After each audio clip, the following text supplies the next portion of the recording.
Story 1: The property line. The surveyor's body was folded backwards over the fence post, spine cracked so severely that his forehead touched his heels. I found him at 6:47 in the morning, still holding the theodolite in his right hand, fingers locked around it in rigor mortis. What made me vomit wasn't the impossible angle of his body. It was that his eyes were open, and they followed me as I stumbled backward. My name is Marcus Chen, and I bought 80 acres in rural Appomattox County, Virginia in March of 2022. The property had been in foreclosure for 11 years. The price was $17,000, absurdly cheap for that much land. The realtor, a nervous woman named Patricia who wouldn't meet my eyes, said the previous owners left suddenly and never returned. She handed me the keys in the parking lot of a McDonald's 30 miles from the property. She wouldn't drive out there with me. I should have asked why. The problem started the first week. I was clearing brush along what I thought was the eastern property line when my machete struck something that rang like metal. I dug down 6 inches and found an iron stake driven into the ground. Wrapped around it was barbed wire, old and rusted, that disappeared into the earth in both directions. I followed it north for 200 yards. It ran in a perfectly straight line that didn't match the survey map I'd been given. That night I heard the singing. It came from the woods past the misaligned fence line, multiple voices in harmony, singing something that might have been a hymn. The melody was recognizable but wrong, like someone had inverted certain notes. I stood on my porch with a flashlight, trying to locate the source. The singing stopped the moment my flashlight beam crossed that buried fence line. In the sudden silence, I heard footsteps running through the undergrowth, not away from me. Parallel to the property line, something was pacing back and forth just beyond that invisible barrier. I called a surveying company the next morning. They sent Gerald Pritchett, a man in his 60s who'd been surveying Virginia properties for 40 years. He arrived at 2 in the afternoon with equipment that looked expensive and complicated. I showed him the iron stake and the buried wire. "That's not on any map," he said, frowning. "This is strange, real strange." He set up his equipment and began taking measurements. I went inside to make coffee. When I came back out 20 minutes later, Gerald was standing motionless at the fence line, staring into the woods. His theodolite was on the ground beside him. "Gerald," he didn't respond. I walked closer and saw that tears were running down his face. "Gerald, you okay? They want me to cross over," he whispered. "They say it's better on the other side. They say there's no pain there, no fear, just the singing."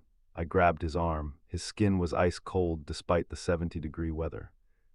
"Who's saying that?" He turned to look at me, and his pupils were dilated so wide his eyes looked black. "The property owners, the real ones. They've been here much longer than any deed or survey. They're very angry about the intrusion." I pulled him away from the fence line, back toward his truck. He collapsed halfway there, convulsing. I called 911. The ambulance took 40 minutes to arrive. We were that remote.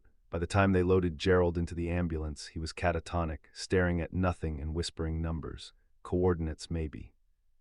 Or measurements for something I couldn't see. He died that night in the hospital. Brain aneurysm, they said, massive and sudden. I hired a different surveying company. I didn't tell them what happened to Gerald. The new surveyor was a young guy named Marcus, same name as me, which felt like a bad omen. He arrived on a Thursday morning and promised he'd have preliminary results by Friday. He called me at 11 p.m. Thursday night. "Mr. Chen, I need you to come out here right now. It's 11 at night. What's wrong? Your property line, it's moving." I drove out there doing 80 on back roads. When I arrived, young Marcus was sitting in his truck with all the doors locked and the engine running. He looked like he'd aged 10 years. I knocked on his window and he nearly screamed. "It moved," he said through the glass. "I set up markers at 2 p.m., took readings. Everything was normal. I came back at sundown to get night readings. Sometimes there's refraction issues." The markers were in different positions, 17 feet south of where I placed them. "You probably I know where I put them." His voice cracked. "And there's something else. Come look at the theodolite reading." He unlocked the door and we walked to his equipment. He showed me the digital display. Instead of coordinates, it showed words. Wrong side, wrong side, wrong side. The text scrolled endlessly, filling the screen. "This isn't possible," I said. "This is a digital measuring device. It doesn't have text input capabilities." "I know," young Marcus was shaking. "I want to leave. I want to leave right now and never come back. You need to pay me for today." And the singing started. It was closer than before, just beyond the tree line, and there were more voices. Dozens of them, maybe hundreds, all harmonizing in that inverted melody. Young Marcus ran for his truck. I started to follow, but something made me turn back toward the fence line. They were standing there, shapes in the darkness, human-sized but wrong.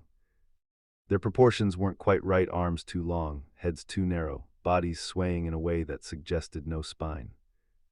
They stood in a perfect line along that buried fence, and as I watched, they began to step forward. One step, then another. The buried wire glowed, not metaphorically. Actual phosphorescent light traced its path through the ground, revealing that the fence line formed a perfect circle around my house. I wasn't on 80 acres. I was inside a cage. Young Marcus's truck roared to life. I ran for my own vehicle, but the ground beneath me felt wrong, like I was running uphill even though the land was flat. Behind me, the singing grew louder, words becoming distinguishable. Come back, you're on the wrong side. We built our houses. We raised our children. We died in our beds. This is our land. You're on the wrong side. I reached my truck and floored it down the driveway. In my rearview mirror, I saw them pouring out of the woods, not walking, flowing. Their bodies moved like liquid, maintaining human shape but defying physics. They reached the glowing fence line and stopped, but they didn't retreat. They stood there watching me leave. I stayed in a motel that night. The next morning, I called young Marcus. His mother answered. She was crying. Marcus died last night, she sobbed. Car accident on Route 42. His truck drove off the road at high speed. They said he must have fallen asleep, but he was only 15 minutes from home, and he called me right before, and he was wide awake and terrified, and he said, her voice broke. He said something was in the truck with him. I sold the property at a catastrophic loss. Actually, sold is generous. I signed it over to a shell company for $1 just to get it out of my name. The realtor, a different one, not Patricia, asked why I was so desperate to unload such valuable land. I told her the truth. She laughed and said I should write horror stories. 3 weeks after I signed the papers, I got a call from an unknown number. I answered. All I heard was singing. That inverted hymn, multiple voices in harmony. Then a voice, old and dry and patient. The fence line follows you now, Marcus Chen. You were inside for 47 days. That's enough to claim you. We're very patient. We've waited before. The property line isn't a place, it's a relationship. And you're on the wrong side of it. They found Gerald Pritchett's body on my old property 2 months after his death. The police were baffled. He'd been buried at Oakwood Cemetery 60 miles away. His coffin was still sealed when they checked, but his body, or something wearing his body, was folded over that fence post, twisted into an impossible position. The surveyor's eyes followed my movements. They still do. Sometimes, late at night, I see the glow, that phosphorescent wire tracing a circle around whatever building I'm sleeping in. The circle gets smaller every week. I'm running out of space on the right side of the fence. They're singing outside my apartment right now. I'm on the 14th floor. They're singing from the air itself, from the walls, from underneath the floorboards. The melody is inverted, but I'm starting to understand it. The words make sense now. Maybe Gerald was right. Maybe it is better on the other side. Story 2, the harvest schedule. The corn was eating itself when Sarah found the book, not rotting. That would have made sense. The stalks were consuming each other, wrapping around neighboring plants and absorbing them, leaving wet spots where vegetation had merged into single hybrid stalks that grew 3 feet overnight. She stood in the field at dawn, watching a stalk bend at an angle corn shouldn't bend, wrapping around another plant like a python, and then both stalks shuddering as they became one. She'd inherited the farm from her uncle in rural Oskaloosa, Iowa, 400 acres of prime agricultural land that should have been profitable. The lawyer who handled the estate was apologetic about the clause in the will. You must follow the harvest schedule exactly as written, no deviations. This is not negotiable, he wouldn't explain further. The schedule was in a leather-bound book she found in her uncle's study, handwritten in 6 different hands spanning what looked like a century. The entries were specific to the point of absurdity. North Field, plant April 3, 2023, between 4:17 a.m. and 4:19 a.m. Harvest September 17th, exactly at 6:33 p.m., not before. Not after. Every field had similar entries, times specified to the minute. Some entries had addendums in shaky handwriting, followed schedule perfectly, good yield. Others had frantic notes, planted April 4th instead of 3rd. The things that grew weren't corn. Burned the field, lost everything. Sarah thought it was superstitious nonsense. She was 28, had a degree in agricultural science from Iowa State, and didn't believe in Farmer's Almanac mysticism. She planted the North Field on April 5th, not April 3rd. 2 days late, who cared? The corn cared. It sprouted in 4 hours, burst from the ground in a single coordinated push, thousands of stalks erupting simultaneously like a crowd standing up. By sunset it was knee-high, by midnight it was waist-high. Sarah stood at her bedroom window, watching the field grow in the moonlight, and realized she could hear it. A rustling sound that had rhythm. The corn was moving in patterns. She went outside with a flashlight. The corn bent away from the beam, stalks leaning backwards in a wave that spread across the entire field. When she turned off the light, they straightened. She turned it on again. They bent away, off. Straightened, they were reacting to her. She ran back to the house and called her uncle's lawyer. It was 2 a.m, but she didn't care.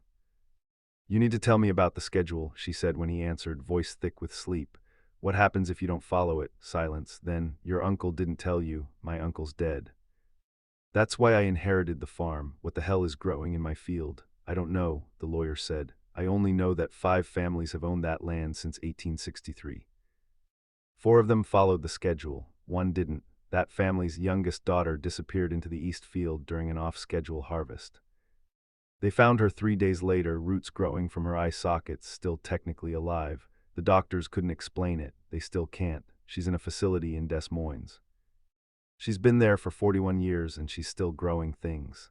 Sarah hung up and pulled the schedule book out again, reading by flashlight because she couldn't bear to be near windows. The earliest entries dated to the Civil War era. The land was different after the battle. Soldiers died in the fields, 27 Union, 34 Confederate. We buried them where they fell. The corn that grew the next year was wrong. It grew according to its own rules. We learned to follow them. The field reached full height in 72 hours. 8-foot stalks thick as a man's wrist, topped with ears of corn that were too heavy, pulling the stalks into arches. Sarah walked the perimeter in daylight, afraid to enter. The rustling had become more complex. It sounded like whispering. She called an agricultural inspector, a man named Tom Hendricks who'd been working Iowa farms for 30 years. "I've never seen growth like this," he said, walking the rows. "What fertilizer are you using?" "None, it just grew." He gave her a skeptical look and pulled out a soil testing kit. He took samples from 6 different locations. Every test came back identical. Soil composition exactly average for Iowa farmland. Nothing unusual. Nothing that explained 8-foot corn growing in 3 days. Tom cut open one of the ears. The kernels were red, not yellow, not white, red like muscle tissue. They glistened wetly in the sun. "This isn't corn," Tom said quietly. "Then what is it?" He didn't answer. He was staring at something on the ground. Sarah followed his gaze and saw a boot. Just a boot, half buried in the dirt between rows. Tom bent down and pulled. The boot resisted, then came free. It wasn't empty. Inside was a foot, mummified, desiccated, but unmistakably human. Tom dropped it with a strangled sound. "We need to call the police," Sarah said. "No," Tom's voice was strained. "No police. Your uncle, he made me promise. If anything wrong ever happened on this farm, no police. There are things they can't fix and won't understand. You knew my uncle, 30 years, inspected his crops annually. He told me stories. I thought he was senile." Tom looked at the field with something approaching terror. He said the land remembers violence. He said it processes death differently here. He said if you don't harvest exactly on schedule, it harvests you. That night, Sarah heard footsteps in the corn, heavy, multiple, walking in formation. She looked out her window and saw the stalks parting as things moved between them. Human-shaped silhouettes, but too tall, their heads extending above the 8-foot corn. There were dozens of them walking the rows in precise patterns like soldiers on patrol. The schedule said harvest date was September 17th. It was April 15th, 5 months early. She couldn't wait 5 months with those things in her field. She called Tom. "I'm harvesting tomorrow. I don't care what the schedule says." "Don't," he said. "Please, Sarah, wait. Follow the schedule. It survived this long. It can wait 5 more months. There are things walking in my corn. I know. Your uncle said they come when the timing's wrong. They're guarding the crop, making sure you don't interfere. Just leave them alone." She didn't listen.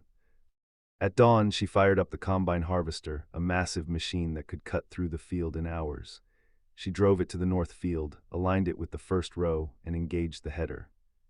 The corn screamed, not metaphorically.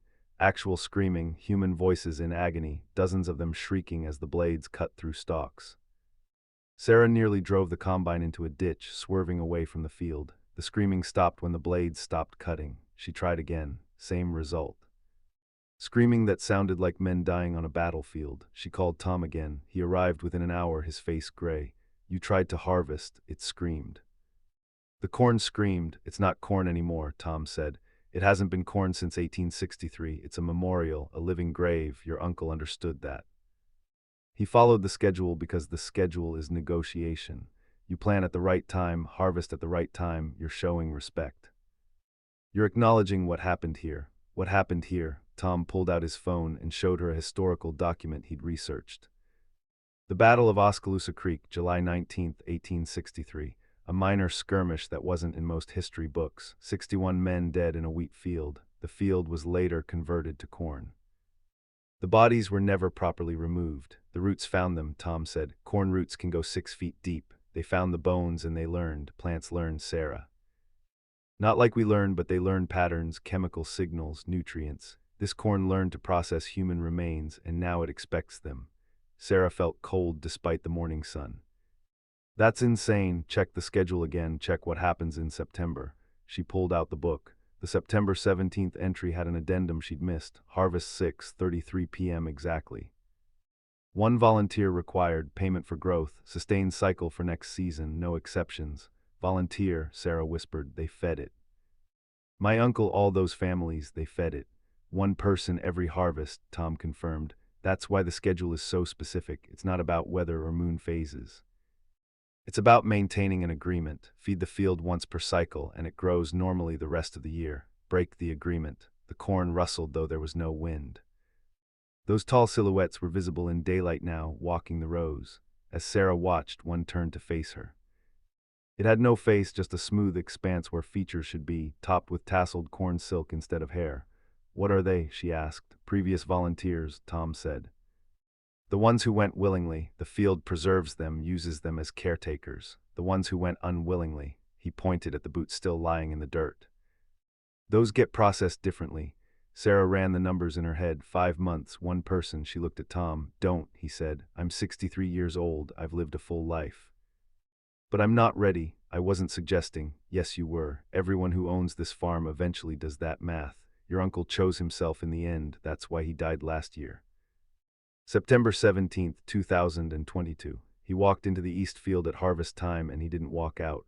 The corn had surrounded the house. Not literally growing closer, but the stalks had angled their orientation, all facing the building like spectators watching a stage. Sarah could feel their attention. She could feel hunger that wasn't quite hunger, more like expectation, anticipation of a scheduled event. She considered burning it. Just torching the entire field and dealing with the insurance investigation. But something in the schedule's frantically written warnings made her reconsider. Previous owners had tried. The fire spread to the family, followed them to their beds. September 17th, 6:33 p.m., 1 volunteer required. She started researching. Found records of all previous families who'd owned the land. The pattern was consistent. Farms inherited, operated successfully, 1 family member disappearing every year during harvest. Always in September, always on the scheduled date. The missing persons reports described them as walked into field or went to check crops, never returned. The silhouettes watched her through the windows now. Standing just outside her house, motionless, their faceless heads tracking her movement through rooms. Tom called at midnight. I've been thinking, there might be a way out. Sell the farm before September, make it someone else's problem. Who would buy it? There are always buyers, people who don't ask questions. People who need land cheap and don't care about history. Sarah tried, listed it at half market value. 3 people came to view the property. All 3 left within minutes of arriving, their faces pale, insisting they'd changed their minds. 1 woman told Sarah, there are people standing in your field, dozens of them, they're watching us. Why are they watching us? The corn reached maturity in May, 3 months ahead of normal growth cycles. The ears hung heavy, splitting their husks, revealing those red kernels that glistened like organs. When it rained, the field ran pink, water draining off in streams that looked disturbingly like diluted blood. Sarah stopped sleeping. The rustling had become voices. Actual words, though degraded and whispered through vegetation. September 17th, 6:33. Volunteer, payment, schedule, agreement, respect. Memorial, she found her uncle's journal in late June, hidden in the attic. The final entry was dated September 16th, 2022. I'm 71. The farm took my father, my grandfather, my great-grandfather. It's a hungry thing, but it's also patient and fair. One life per year for hundreds of acres of perfect yield. The math makes sense if you can stomach it. I'm leaving the farm to Sarah because she's smart and strong and maybe she'll find a way to break the cycle. But if she can't, she needs to know. Volunteers who go willingly are preserved and honored. Those who are taken by force are consumed and discarded. If it comes to it, walk forward. Don't let them drag you. July brought something worse. The silhouettes entered the house. Sarah woke to find one standing at the foot of her bed, 8 feet tall, shoulders brushing the ceiling. Faceless, made of compacted corn silk and dried husks, but shaped unmistakably like a Confederate soldier. She could see the suggestion of a uniform in its texture. It pointed toward the north field. She ran, got in her truck and drove to Tom's house. He let her in, made coffee with shaking hands. They're escalating because you won't commit, he said. Every day you refuse to accept the schedule, they get more aggressive. By September, they won't ask, they'll take. Then I'll leave. Just abandon everything and leave Iowa. Your uncle tried that once, spent 3 years in Oregon. The corn grew in his apartment, in his fucking apartment, Sarah. Burst through the floorboards, broke through walls. It grew in patterns that spelled out the schedule. He came back because the land wouldn't let him leave. August was hell. The silhouettes followed her everywhere, to town, to the store, standing in parking lots and sidewalks, always watching, always pointing toward the farm. Other people couldn't see them. Sarah knew because she asked, pointed directly at the 8-foot corn soldier standing next to the gas station, and the cashier said, "I don't see anything, ma'am." "Are you feeling all right?" September 1st, the phone calls started. Unknown numbers, dozens per day. She answered once, heard rustling, heard whispers. Heard her uncle's voice, degraded and wrong. "It's not pain, Sarah, it's transformation. It's becoming part of something that remembers." Come home, September 10th, she hired a private investigator to research the woman from Des Moines, the one who'd been growing things for 41 years. He came back with photos from the facility. The woman was integrated into a bed of corn. Stalks grew from her body, from her mouth, from her eyes, but she was conscious, aware. Trapped in a state between life and death, feeding the plant's expansion while the plant kept her technically alive. Her eyes followed the photographer. The investigator said she tried to speak but only produced rustling sounds. "That's what happens when you resist," Tom told her. "When they take you by force, you don't get honored. You get used." September 17th arrived with clear skies and mild temperatures. Sarah stood at the edge of the north field at 6:30 p.m. The silhouettes had assembled, 61 of them, arranged in formation like soldiers at attention. They were waiting. She thought about running, thought about fighting. Thought about calling the police or the National Guard or anyone who might intervene, but she'd read the journal. She'd seen the woman in Des Moines. She understood the choice. At 6:33 p.m. exactly, Sarah walked into the corn. The stalks parted for her, creating a path that led to the center of the field. The silhouettes fell in behind her, a funeral procession. She didn't look back. At the center, the earth was soft, freshly turned, a grave without walls. She stood at its edge and the corn rustled its inverted hymn. The silhouettes formed a circle. One stepped forward, the one that looked like her uncle, and extended what might have been a hand. She took it. The fingers were dry corn husks, but gentle. "Does it hurt?" she asked. The rustling changed pattern. Words formed in her mind, not heard but understood. Only the becoming. After you are remembering, you are honoring, you are part of the memorial. The soil here holds so much death. We keep it from spreading, we contain it, we transform it. 1 life per year to process 61 lives forever. The math is fair. Sarah looked up at the darkening sky, thought about resistance and transformation and whether there was really a difference. She stepped into the grave. The corn grew around her, not attacking but embracing, stalks bending down to wrap gently around her arms, her waist, her shoulders. She felt roots beneath her feet, felt them reaching up, felt the moment they found her skin and began the integration. It didn't hurt like she'd expected. It felt like dissolving. Like becoming something larger. She could feel the field now, all 400 acres of it, could feel the memories stored in its soil, soldiers dying, farmers living. A century and a half of death and growth processed into something sustainable. Her body became a stalk, her blood became sap, her memories became patterns in the corn silk. The field harvested itself at 6:33 p.m. exactly on schedule. Tom found perfect ears of corn filling the trailers the next morning, normal yellow kernels this time, beautiful, marketable, profitable, he cried while loading them. In the north field, a new silhouette walked the rows, shorter than the others, recognizably Sarah in its proportions. It walked the patrol with the soldiers, keeping watch over the memorial, waiting for next year's planting. The schedule continued. It always does. The land remembers. The land contains. The land requires payment, and the land is very, very patient. Story 3, The Mile Marker. Mile marker 237 was crying when David's headlights caught it. Not metaphorically, actual tears running down the metal post, collecting in droplets that fell onto the highway's shoulder. He slowed his pickup truck, squinting through the windshield at 10:47 p.m. on a moonless November night in rural Wyoming. The tears were red. The mile marker was bleeding from its eyes. He'd driven this stretch of Highway 87 between Casper and Gillette every week for 6 years. Delivered supplies to ranches scattered across 200 miles of nothing. He knew every curve, every pothole, every landmark. He knew there were 312 mile markers between his starting point and his destination. He'd never seen one cry before. David pulled over, engine still running, high beams illuminating the marker. From the cab of his truck, it looked normal green metal post with reflective white numbers. But those tears kept flowing, red trails running down to puddle in the gravel. He grabbed his flashlight and stepped out.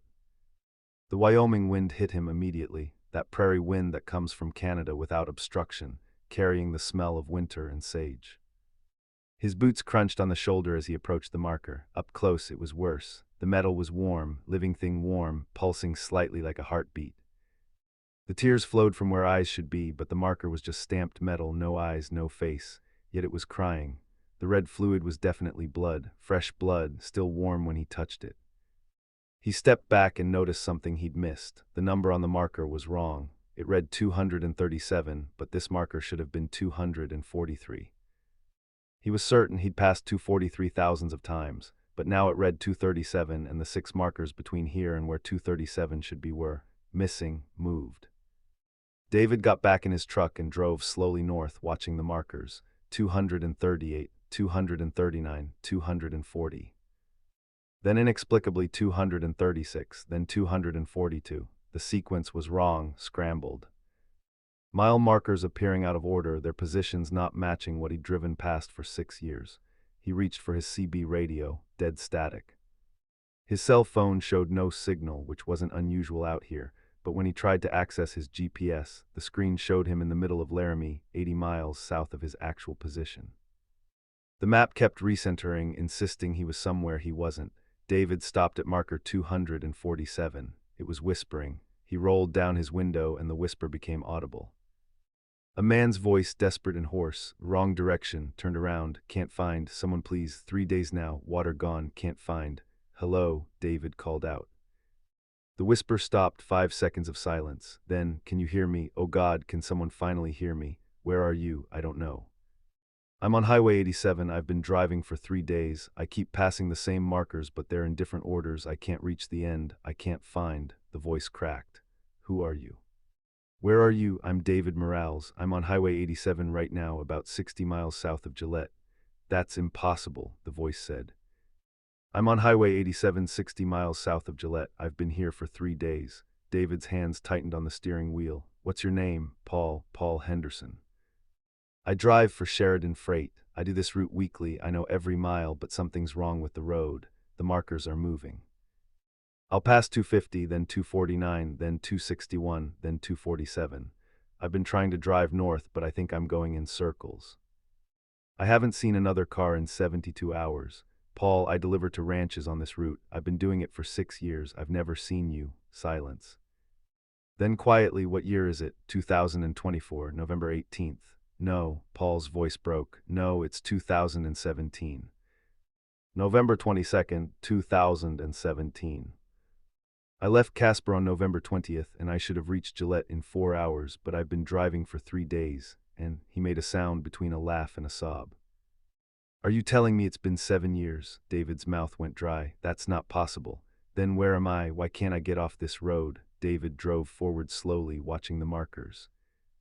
248, 239, 255, 242. The sequence was chaos.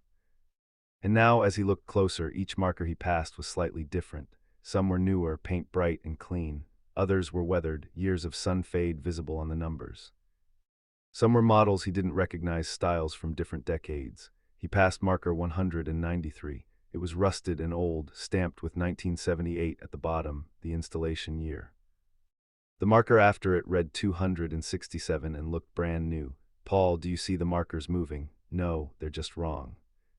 Every time I check my odometer, I've driven the right distance. 10 miles, 20 miles, but the markers don't match. I passed marker 250 so many times I lost count. I've seen 261 at least 18 times. How much fuel do you have? That's the thing, I should be empty. 3 days of driving, my tank should be dry, but it stays at half, always half. Like I'm not moving at all even though I'm driving 60 miles per hour. David checked his own fuel gauge, 3/4 full. He'd started the night at full and driven nearly 70 miles. Should be around half. He drove another 10 miles, watching the gauge. It didn't move, stayed locked at 3/4. The mile markers were crying now, all of them. He passed 6 in a row, each one bleeding from non-existent eyes, red tears running down green metal. The road itself looked normal, standard 2-lane Wyoming highway, yellow lines down the center, white fog line on the shoulder, but something was fundamentally wrong with its geometry. He came around a curve and saw brake lights. A truck pulled over on the shoulder, hazards flashing. David's heart hammered. He slowed and pulled up behind it. The truck was a semi-Sheridan freight logo on the trailer. The cab was running but empty. David got out and approached. The driver's side door was open. Inside, a thermos still steamed, coffee fresh. The logbook was open to November 20th, 2017. The entry read, departed Casper 6:15 p.m. Expected arrival Gillette 10:30 p.m. Paul, David called into the darkness. I'm here, the voice came from everywhere and nowhere, not from the truck or the roadside but from the air itself. I can hear you but I can't see you. Are you there? Are you real? I'm standing next to your truck. I can't see a truck. I can't see anything except the road and the markers. It's dark. It's been dark for 3 days. The sun hasn't risen. David looked up, stars overhead, normal November sky. He checked his phone, 11:17 p.m., still night, but only because it was night. Not because the sun had failed to rise for 72 hours. Paul, I think you're in the road. What? I think you've become part of the road, part of the markers. I found your truck but you're not in it. You're speaking through marker 247. You've been absorbed into the highway. That's insane. Then explain why I can hear you from a mile marker. Explain why you've been driving for 3 days without sunrise or running out of fuel. Explain why your truck is empty but still running. Silence. Then Paul's voice, smaller. I crashed. I remember now, 70 miles south of Gillette. I swerved to avoid something in the road, a person standing in my lane, I think, but when I try to remember their face, I can't.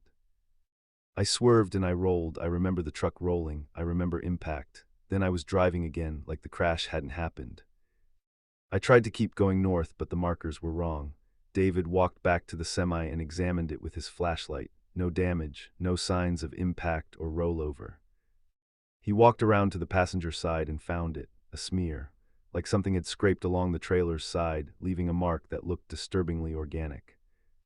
And embedded in the mark was a mile marker. Physically embedded, the metal post penetrating the trailer's aluminum siding, the number 237 visible. The marker was bleeding. Paul, when you crashed, did you hit a mile marker? Yes, I think so. I remember seeing the number 237. I hit it head-on when the truck rolled. 237. The first marker David had seen crying. He drove back south to it, leaving Paul's truck behind. The marker was still bleeding, still warm. He touched it and felt a vibration, not mechanical, organic. A pulse. Paul, I'm at marker 237, the first one that was crying. I think this is where you hit. That's 14 miles north of where I am. No, you're not anywhere. You're in all of them. You crashed into this marker 7 years ago, and somehow you've been integrated into the highway system. You're part of the road now. How do I get out? David didn't have an answer. He stood there, hand on the warm metal, feeling the pulse of something that was part road and part human. The blood continued to flow. He tried an experiment, got in his truck and drove north, counting carefully. 1 mile exactly on his odometer. He should have passed marker 238.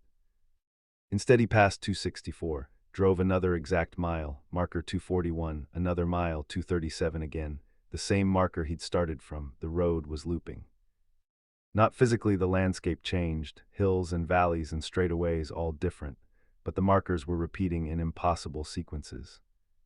He was driving through a space that didn't follow linear geography. Paul, I'm stuck too. I just drove 3 miles and ended up where I started. Then you're part of it now. Paul's voice had an edge of hysteria. You're in the road with me. It takes people and it doesn't let go. David tried turning around, drove south instead of north. The markers ran backwards, 247, 243, 251, 236. Still chaos, still wrong. He drove for 20 minutes and saw his own tire tracks in the shoulder dust. He'd made a circle. His CB radio crackled, a woman's voice, anyone receiving. Highway 87, trapped, markers are wrong, please respond. Hello, David transmitted. This is David Morales, I can hear you. Oh, thank God, the woman sobbed. I'm Jennifer Caldwell, I've been driving this highway for 6 days. I can't find the end, the markers keep changing. I ran out of food 2 days ago, my fuel gauge won't move. I think I'm dying, what year is it for you? David asked, dreading the answer. 2011, why are you asking me that? Paul's voice joined in, there are more of us. I've been hearing voices for 3 days, but I thought I was hallucinating. How many are there? David pressed the CB transmit button. Anyone else out there on Highway 87?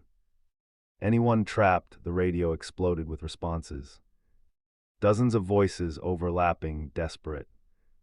2019, markers are blighting, been here for weeks. 2003, can't find my family. What happened to the sun? 1997, please. Someone help, David released the button, hands shaking. Dozens of drivers, multiple decades, all trapped in the same impossible highway. He got out and walked to the nearest marker, 237, still bleeding. He put his ear against it and heard voices inside the metal, whispering, pleading, screaming. The marker was full of them. Filled with drivers who'd crashed or broken down or simply driven into the wrong stretch of highway at the wrong time. We're in a mass grave, David said aloud. The highway is a grave and we're all buried in it. He started walking, left his truck running and walked north along the shoulder, counted mile markers as he passed them, 268. 241, 293, 237, back to 237, always back to 237, that was the center, the impact point. Where Paul had crashed in 2017 and broken something fundamental. The road had folded around that point, creating a space that didn't connect properly to the rest of the highway. A pocket dimension sustained by mile markers that had stopped being directional posts and become something else. Grave markers. David found the evidence at marker 293. A plaque, small and weathered, mounted below the main sign, in memory of Michael Torres, died this location July 12, 1983. He checked more markers. Many had similar plaques. Memorial markers for people who died on this highway. Fatal accidents, heart attacks, crashes, decades of death commemorated in small metal squares. Paul, David transmitted. Do you remember seeing memorial plaques on the markers? Yes, lots of them. I always thought it was sad that people died on this road. I don't think they died on it, I think they died into it. Every marker that has a memorial plaque has absorbed someone. They're not underneath the highway, they're inside it.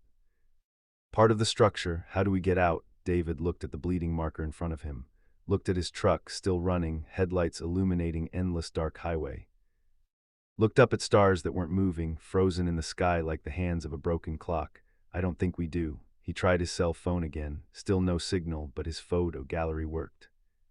He scrolled through pictures, his wife, his kids, house in Casper, normal life from what felt like a different universe. The battery was at 100%, still. Even though he'd been using it for hours, like the fuel gauge, like the food and water, everything suspended, not running out because time wasn't passing normally here. We're not going to starve, David said into the CB. We're not going to run out of fuel, we're preserved like specimens, the highway is keeping us. For what? Jennifer's voice strained. I don't know, maybe nothing, maybe we're just residue. Energy from fatal accidents that the road absorbed and can't release.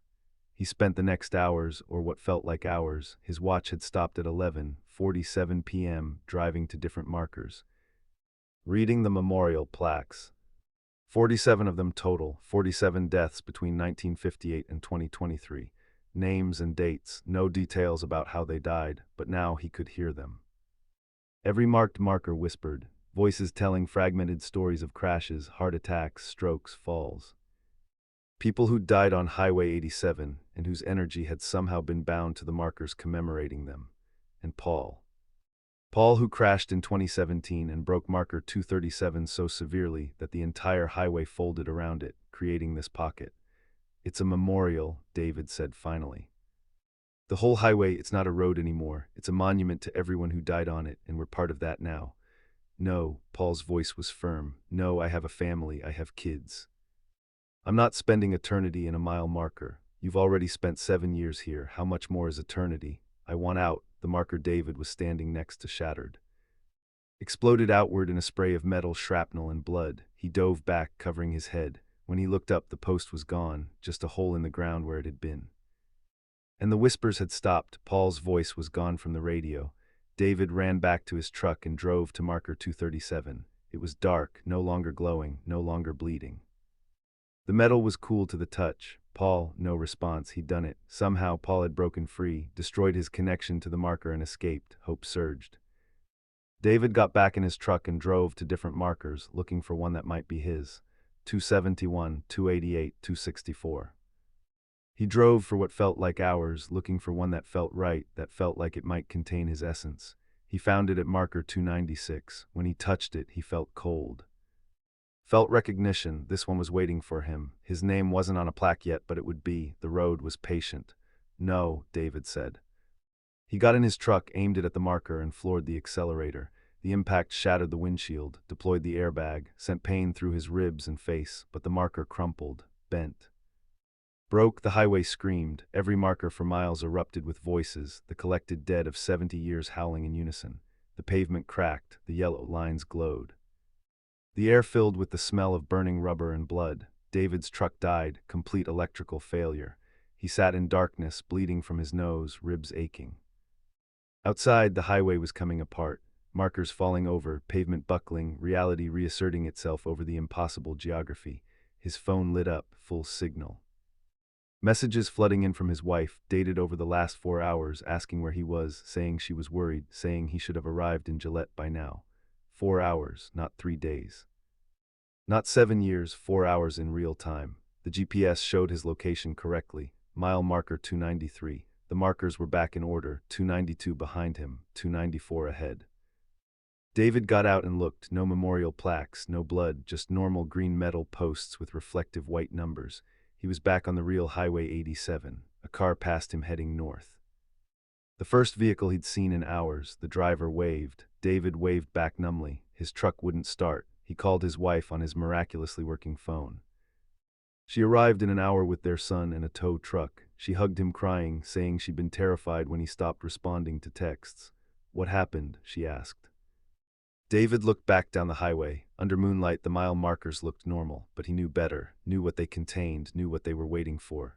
Wrong turn, he said. Took a wrong turn. They towed his truck to Gillette. David quit his job the next week, stopped driving Highway 87, stopped driving any rural highway at night. He took a job in Casper, walking distance from his house, and never explained why to his family. But sometimes, late at night, he hears whispers. Voices calling from the CB radio in his garage, the one he hasn't turned on since that night. Voices asking for help, asking if anyone can hear them, asking what year it is. Paul's voice is among them, Jennifer's too, and new voices added regularly as new accidents happen on that stretch of highway. The road feeds, the markers collect, the memorial grows. And somewhere out there, marker 296 waits for David to come back. It has his name on it now, a plaque reading in memory of David Morales. No date yet, but the road is very, very patient. Story 4, The Water Table. The well water came out black at 3:42 in the morning, and it was screaming. Not the pipes, the water itself, making sounds water shouldn't make, flowing from the kitchen faucet in a stream that shrieked with human voices layered over each other. Margaret stood in her nightgown, hand still on the tap, watching black liquid fill her glass while it wailed. She'd moved to the farmhouse outside Junction City, Oregon 3 weeks earlier. 40 acres of forest and a century-old home that the previous owners had abandoned in the middle of the night. The realtor, a twitchy man named Dennis, said the family relocated unexpectedly for work and didn't elaborate. The price was $30,000. Margaret was 63, recently widowed, and wanted isolation. She didn't ask questions. The well was deep. 470 feet, according to the property survey, drilled in 1938 and cased in steel. The water tasted fine during her first 3 weeks. Clean, cold, slightly mineral, but nothing concerning. She drank it, cooked with it, showered in it, no problems. Until 3:42 a.m. on October 9th, when she woke with crushing thirst and went to the kitchen for water. The screaming glass stood on her counter. She turned off the tap and the sound stopped instantly. The liquid in the glass was pitch black, opaque, not even light penetrating its surface. It didn't smell, didn't evaporate, just sat there looking like a glass of liquid darkness. Margaret dumped it in the sink. It ran down the drain, screaming again, multiple voices overlapping in agony. She turned on the hot water, same result. Black liquid screaming, cold water, same. Every tap in the house produced identical results. She went outside with a flashlight and checked the well head. Standard concrete pad with a steel cap, a pressure tank humming quietly in the pump house. Everything looked normal. She lifted the well cap and aimed her flashlight down the casing. Something looked back, not a reflection. An eye, massive, filling the width of the well shaft, pupil dilated in her flashlight beam. It blinked once slowly, and Margaret dropped the flashlight. It clattered on the concrete and went out. In the darkness, she heard breathing, deep, wet breathing coming from 400 feet below ground. She ran back to the house and locked every door, knowing it was pointless. Whatever was in her well didn't need doors. It was in her pipes, in her plumbing. Connected to every faucet, every toilet, every drain. At dawn, she called a well service company. They sent Jerry Hastings, a man in his 50s who'd serviced wells in Lane County for 30 years. "Water's been acting strange," he asked, unloading equipment from his truck. "It's black and it makes sounds." Jerry gave her a patronizing smile. "Probably sulfur bacteria, common in deep wells. Produces black slime and sometimes gas bubbles that sound weird when they pop. We'll flush the system, maybe shock chlorinate should be fine." He hooked up his testing equipment to the outdoor spigot and ran the water. Clear, normal, no black color, no sounds. He tested the kitchen tap. Same. Bathroom, same. Every faucet in the house ran clear water. "Seems fine to me," Jerry said. "Maybe you caught a temporary sediment disturbance. These old wells can kick up crud from the bottom if there's seismic activity or a shift in the water table. I saw something in the well shaft." Something looking back at me. Jerry's smile faded slightly. "Ma'am, it's 470 feet to water. You saw a reflection, probably." Flashlight beam bouncing off the casing. It blinked. "With respect, ma'am, it was 3 in the morning, dark, disorienting, easy to misinterpret things." He left. Margaret watched him go, then went back inside, turned on the kitchen tap. Clear water, normal. She waited until 3:42 a.m. the next morning. The water came out black immediately, screaming. She let it run for 30 seconds, filling the sink with liquid darkness. The screams grew louder, more distinct. She could almost make out words. "Below, trapped, so long, so many. Help us, we can't reach. The water remembers, the water keeps. We're in the water." Margaret recorded it on her phone, played it back. The recording captured clear water sounds. Normal running water, no screaming, no black color visible in the video. Whatever was happening only happened in real-time perception. Couldn't be captured, couldn't be proved. She didn't sleep. At dawn, she called the County Geological Survey and asked about aquifer mapping for her area. They sent her PDFs showing the local water table. Her well tapped into the Willamette Valley Aquifer, a massive underground reservoir supplying most of the region. The aquifer was 200 to 600 feet deep and had been used since the 1800s. She researched the property history, found records going back to 1892. The farm had been homesteaded by the Hutchinson family. They drilled the first well in 1938, going unusually deep for that era, 470 feet. The drilling report noted significant resistance at 420 feet, broke through into large cavity. A cavity, not solid rock, a hollow space in the aquifer. She kept reading. Found a newspaper article from 1939. Local family reports strange illness after well installation. The Hutchinsons had experienced neurological symptoms, hallucinations. Night terrors, reports of voices. The family abandoned the farm in 1941. The article didn't say where they went. The farm changed hands 17 times between 1941 and 2023. Average ownership 4.6 years. Most families left suddenly. No patterns in the public records, just a string of quick sales and abandoned mortgages. Margaret called Dennis, the realtor. You knew, didn't you? Knew what? Why people keep leaving this property? Silence. Then, I'm a realtor. I sell properties. What happens after the sale isn't my concern. What happened to the previous family? I honestly don't know. They left in the middle of the night, left everything: furniture, clothes, photo albums. Just vanished. That was 2 years ago. Why didn't you tell me? Because I'm legally obligated not to. Oregon disclosure laws only require reporting material defects that affect property value. Ghost stories aren't material defects. Margaret hung up and spent the day researching aquifer dynamics, learned that large underground cavities can form in certain geological conditions. Limestone dissolution, volcanic tubes, tectonic activity. The cavity her well had penetrated could be enormous, hundreds of feet across, a massive underground lake that fed multiple wells in the region. She called neighbors. Found 3 other homes within 5 miles that used wells, asked if they'd experienced any water problems. The first 2 said no. The third, a woman named Helen Carpenter, was silent for a long time. You're seeing things in the water, Helen said finally, not a question. Yes. What time? Between 3 and 4 a.m. Always the same time, Helen confirmed. We saw it for 6 months before we switched to county water. Cost us $18,000 to run a line 2 miles from the main, but it was worth it. What did you see? Black water. Faces in it, voices. My husband thought he was losing his mind. Then our daughter started seeing it too. 7 years old, she'd wake up screaming that there were people in her bathroom. People drowning, people reaching for her. What are they? I don't know, but they're in the aquifer, deep down. The well taps into something that isn't just water. Margaret stayed awake through the next night. At 3:42 a.m., every faucet in the house turned on simultaneously.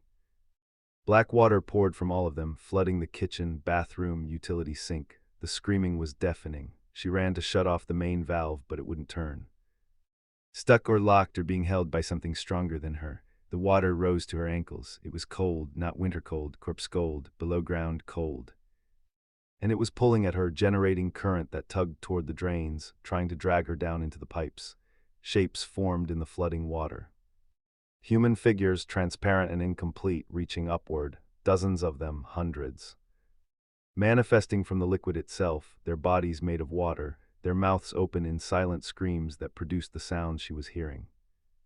Margaret grabbed a hammer and smashed the main shut-off valve. It broke free and she cranked it closed. The water stopped flowing instantly. The shapes collapsed, splashing back into formless liquid. The screaming cut off mid-sound. The water on her floor was clear. Normal, just water, no black color, no shapes. She stood there breathing hard, ankle deep in water that had been screaming moments before. At dawn, she called a drilling company, asked about sealing a well permanently. They quoted $2,000 and could start next week. I need it done today, Margaret said. That's not, I'll pay $5,000 cash today. They arrived at noon. 2 workers with a concrete truck. Margaret watched them pump fill into the well, sealing it from the top down. 470 feet of concrete, entombing whatever was at the bottom. The workers left at 5 p.m. Margaret had county water service scheduled for the following week. She bought bottled water to last until then. That night, the sealed well started crying. She heard it from her bedroom, a sound like grief, like loss, emanating from the concrete-filled shaft. She went outside and found water seeping up around the well cap. Black water flowing upward, defying gravity. It pooled on the concrete pad and began spreading, reaching toward the house. Margaret called the drilling company. No answer. Called the county. Got an after-hours recording. She was alone with whatever was in her well, whatever she'd just tried to seal away. The black water reached her porch, climbed the steps like it was alive. Flowed under her door despite weather stripping and towels. It came for her with purpose, spreading across her living room floor, rising inch by inch. She retreated to the 2nd floor. The water followed up the stairs, defying physics, climbing vertically, not flooding, pursuing. Margaret locked herself in the bathroom and called 911. I need help. My house is flooding, but the water is coming from a sealed well and it's following me. Ma'am, are you injured? No, but the water, is this a plumbing emergency? It's not plumbing. The water is following me, it's climbing stairs, she looked down. Black water was seeping under the bathroom door, reaching for her. Ma'am, I'm dispatching emergency services to your location. Please evacuate the house if you can. Margaret hung up and opened the bathroom window. Second story, 15-foot drop to the ground. She climbed out and hung from the sill, then let go. Landed hard, rolled, felt something pop in her ankle. She limped to her car and drove. In her rearview mirror, she saw her house. Black water poured from every window like the building was bleeding. It ran down the siding, pooled in the yard, and began spreading outward in all directions. She drove to Helen Carpenter's house. Helen answered the door in a bathrobe, took one look at Margaret's face and said, "It followed you out." "My well, I sealed it and it broke through. The water came after me." Helen nodded grimly. "Come in, you can't go back there." Margaret spent the night on Helen's couch. At 3:42 a.m. both of them heard it, knocking on Helen's doors, wet knocking. Margaret looked through the peephole and saw water, a column of water shaped like a person, standing on the porch, knocking with a hand made of liquid. "It knows I'm here," Margaret whispered.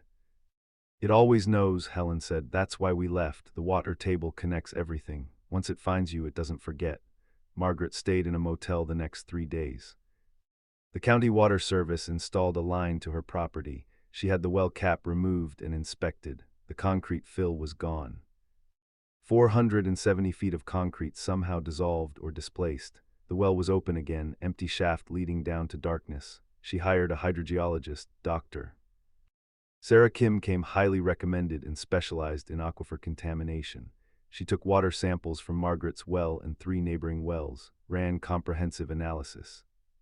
"Your water is chemically identical to the aquifer baseline," Dr. Kim said. "No contaminants, no bacteria, no anomalies, it's clean. But the black color, I saw clear water." "I tested clear water at 3:42 a.m. I was here at 3:42 a.m., Dr. Kim interrupted. "I stayed overnight specifically to test at that time. I collected samples every 10 minutes from midnight to 6 a.m. All samples were clear, all tested normal." Margaret felt something break inside her. "So I'm insane." "I didn't say that, Doctor."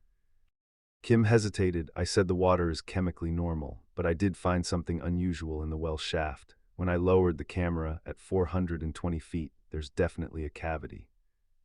A large one. The walls aren't geological, they're artificial." "What?" Dr. Kim showed her the camera footage. At 420 feet, the well shaft opened into a chamber. The walls were brick, old brick, handmade, 19th century construction. "Someone built something down there," Dr. Kim said. "A room or a well or something. Then it got buried and your well drilled into it. There could be anything in that chamber.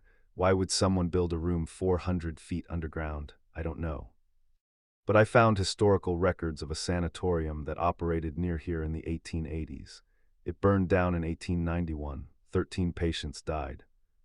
The bodies were never recovered." Margaret felt cold spreading through her chest. "They buried the bodies in the aquifer. It's possible." Contamination protocols were very different in the 19th century. They might have disposed of remains by sealing them in a deep chamber, then backfilling. Over time, the aquifer would have risen, flooded the chamber. The bodies would have dispersed, become part of the water table, so I'm drinking them. "You're drinking water that may have at one point been in contact with human remains, yes, but there's no chemical trace. The groundwater filtration process is extremely effective. What you're drinking is molecularly clean, but their essence, water, has no memory," Dr. Kim said firmly. "That's pseudoscience," but Margaret heard the unspoken qualification. Water has no chemical memory. She moved out the next week, rented an apartment in Eugene, listed the farm for sale. No buyers. The property sat for 18 months, price dropping steadily. Finally sold for $8,000 to a developer who planned to raise the house. Margaret thought that would end it. At 3:42 a.m. on a random Tuesday, her apartment bathroom tap turned on by itself. The water ran black, screaming. She'd brought it with her. The water table connected everything. She'd drunk from the well for 3 weeks, showered in it, cooked with it.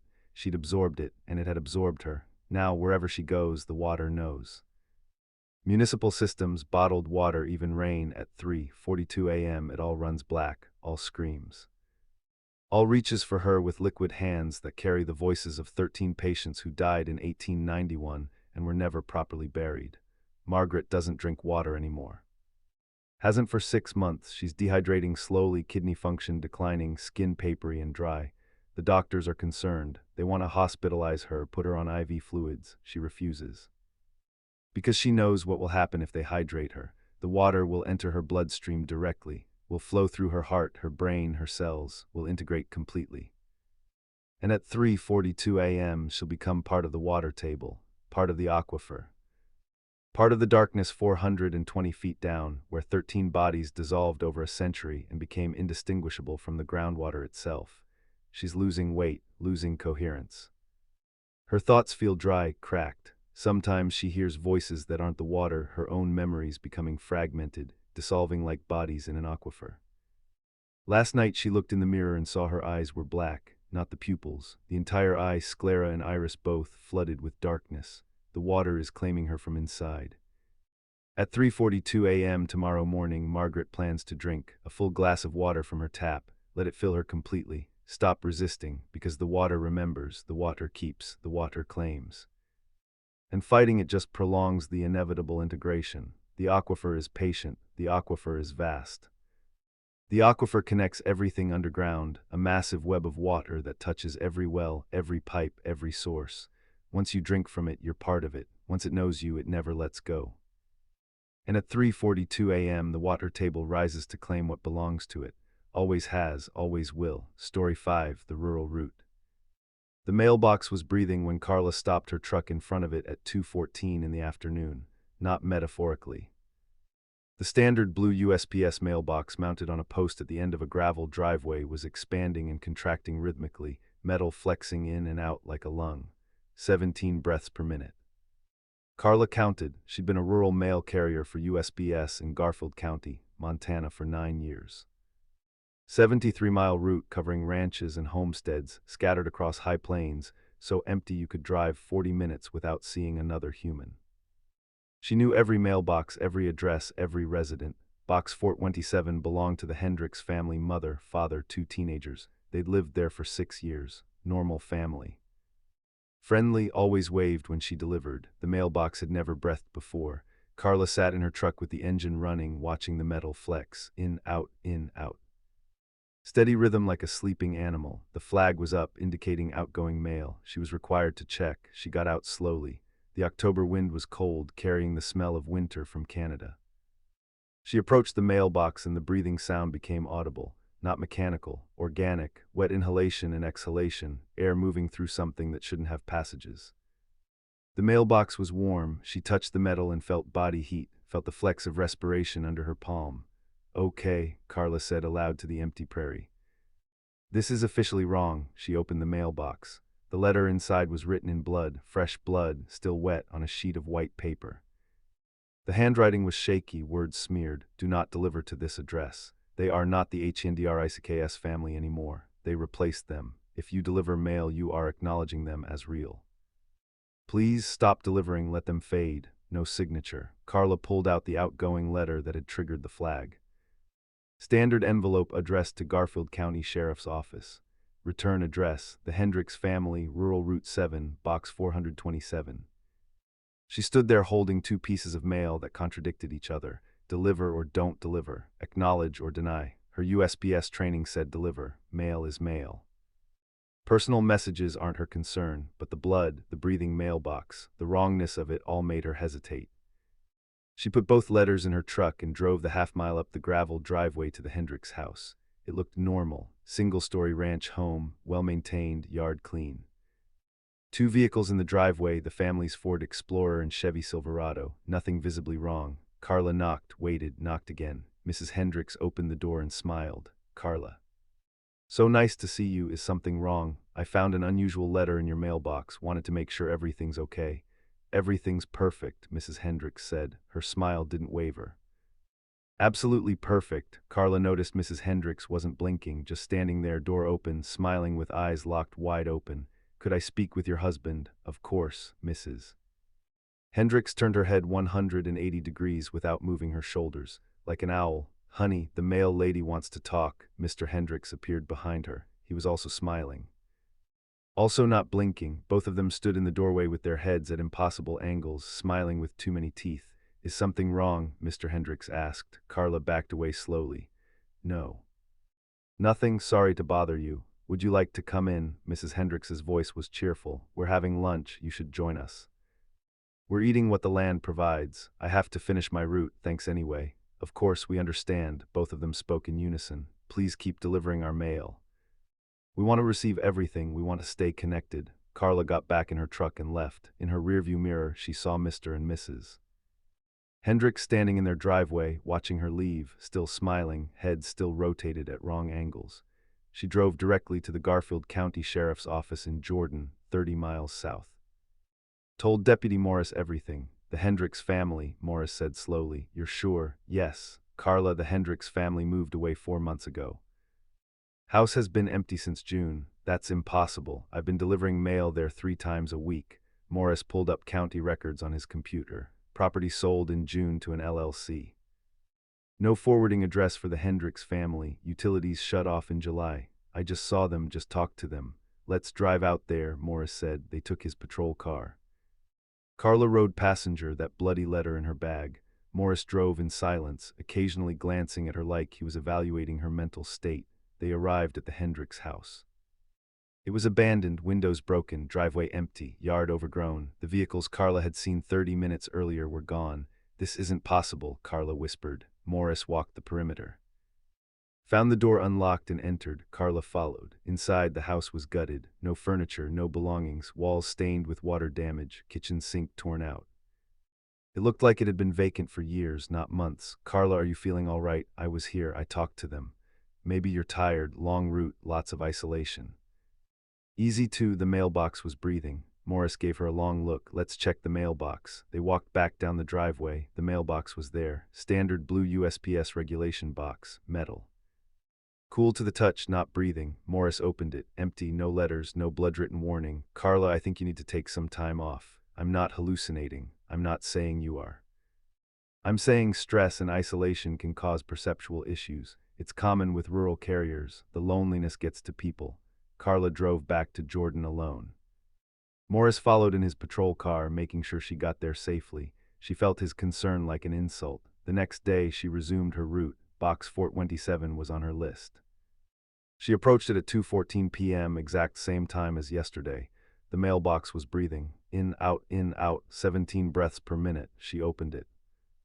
Another blood-written letter. You came back. They know now. They know you see them. Stop delivering. You are feeding them. Every piece of mail makes them more real. Please, and another outgoing letter to the sheriff's office from the Hendricks family. Carla drove past the house without stopping. In her rearview mirror, she saw Mr. and Mrs. Hendricks standing at the end of their driveway, waving, smiling. Even from half a mile away, she could tell they weren't blinking. She called her supervisor. Explained the situation carefully, avoiding details that sounded insane. I need to remove box 427 from my route. The family has moved and the property is abandoned. Carla, I have active mail delivery records for that address. 3 letters delivered this week. The account is current. The house is empty. Check with the county. I'm looking at my system. The account shows active. You delivered mail there yesterday and today. No, yesterday I investigated but didn't deliver. Today I drove past. My records show successful delivery both days. Scanned into the system at 2:16 p.m. yesterday and 2:15 p.m. today. Carla checked her handheld scanner. The records matched. Box 427 showed delivered mail on both days, confirmed with scanned data, but she hadn't scanned anything, hadn't delivered anything. Something is wrong with the system, Carla said. I'll file a report. Meanwhile, continue the route as normal. The next day, Carla brought her personal camera. Arrived at box 427 at 2:14 p.m. The mailbox was breathing. She took photos, took video, opened the box and found the blood-written warning, Day 3, they are spreading. Other boxes now, they need acknowledgement to exist. Mail is acknowledgement. You are the vector. Stop, please stop. She photographed everything, drove back to Jordan and showed Morris. The photos showed a normal mailbox, no breathing. The video showed her standing in front of it, but the mailbox was stationary. The letter she'd photographed appeared blank in the images. White paper with no writing. Carla, Morris said gently, I think you need to see someone. I'm not crazy. No one's saying you are. But isolation, stress, I know what I'm seeing. She drove home, lived alone in a small house in Jordan. That night she reviewed the photos obsessively. Normal mailbox, blank paper, no evidence. At 2:14 a.m., her mailbox started breathing. She heard it from her bedroom, that wet inhalation. She went to her front door and looked through the window. Her personal mailbox mounted on her house was flexing in and out, breathing. Carla opened it, found a blood-written letter. You carried us home. We are in your mail now. We travel where you travel. Thank you for delivering us. She burned it in her sink, watched the paper curl and blacken. But at 2:14 a.m. the next night, another letter appeared in her mailbox. Same message. She burned it. It returned the following night. Box 427 was no longer alone. On her route, Carla began noticing other boxes breathing. Box 391, Box 507, Box 662. All breathing, all containing blood-written warnings, spreading. You fed THEM, now they multiply. She stopped delivering to those addresses, marked them as access issues in her system. But her scanner showed successful deliveries anyway, mail going to houses she never visited, acknowledgement happening without her consent. The Hendricks family appeared in more locations. She saw them at the gas station in Jordan, in the grocery store, standing in empty fields watching her drive past, always smiling, never blinking, their heads rotating to track her movement. We appreciate your service, Mr. Hendricks said when she encountered them at the post office. You keep us connected, you make us real. Carla reported them to Morris. He checked. No one named Hendricks in the store. Security footage showed Carla standing alone talking to empty air. She requested a route transfer. Her supervisor denied it. Carla, you're the most reliable carrier we have. 9 years, perfect record. I can't transfer you because you're having perceptual issues. Take a vacation, see a doctor. Come back refreshed. She took a week off, drove to Billings 3 hours away, stayed in a hotel, tried to escape. At 2:14 a.m., the hotel room mailbox slot started breathing. A letter slid under her door, written in blood. Distance doesn't matter. You delivered us. We are part of your route now, forever. Carla broke down and called a psychiatrist. Dr. Ellen Green, recommended by her insurance, explained everything. Have you experienced hallucinations before? No. Family history of mental illness? No. The isolation of rural mail delivery can trigger psychotic breaks. It's not common, but it happens. I'm going to prescribe. I'm not hallucinating. They're real. Carla, breathing mailboxes and families that don't exist are not real. These are symptoms. With treatment, Carla hung up. She knew what she'd seen. She knew what was happening. The mailboxes were portals, or markers, or anchors for something that existed in the space between acknowledgement and ignorance. The mail wasn't just mail, it was recognition. By delivering to an address, she was confirming it existed, making it real, feeding it attention, and she'd fed the wrong address. The Hendricks family weren't people who'd been replaced. They were never people. They were something else that had learned to mimic human form, that existed only when acknowledged, that needed mail delivery to sustain their presence in reality. And by delivering to their empty house, Carla had given them life. Now they were spreading, using the mail system. Every address Carla delivered to was potentially another anchor point.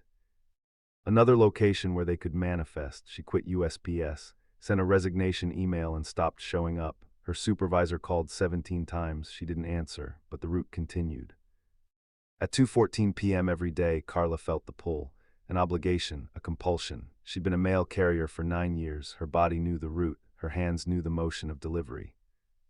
Even without the job, even without the truck, she felt herself driving it in her mind, and that was enough. The Hendricks family appeared in her house, standing in her living room at 2:14 p.m. Smiling, not blinking. You can't quit, Mrs. Hendricks said. Her head rotated 360 degrees. You're our carrier, you're how we stay real.